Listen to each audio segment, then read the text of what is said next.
pour qu'une convention pour la protection et la sécurité des journalistes soit adoptée par les Nations Unies.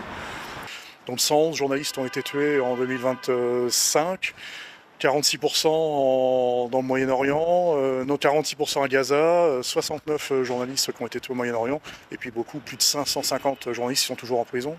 Ça reste évidemment un chiffre qui est assez peu mis en valeur malheureusement, mais c'est quand même une de nos grosses préoccupations, parce qu'il est très difficile de travailler dans les travées des Nations Unies avec les États membres les plus influents et les plus protecteurs.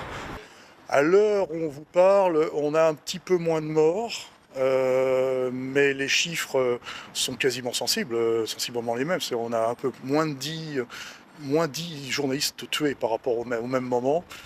Mais il faut dire que 2024 avait été une année épouvantable. Et encore une fois à Gaza, parce depuis le début de la guerre à Gaza, on a 226 journalistes qui ont été tués en un peu plus de 2 ans. Ce qui est absolument inédit dans l'histoire du journalisme moderne, en espérant que cette convention passe à un moment donné. Mais donc on continue notre lobbying, l'Europe, oui, l'Ukraine on a eu beaucoup de confrères et de consoeurs qui ont été touchés cette année.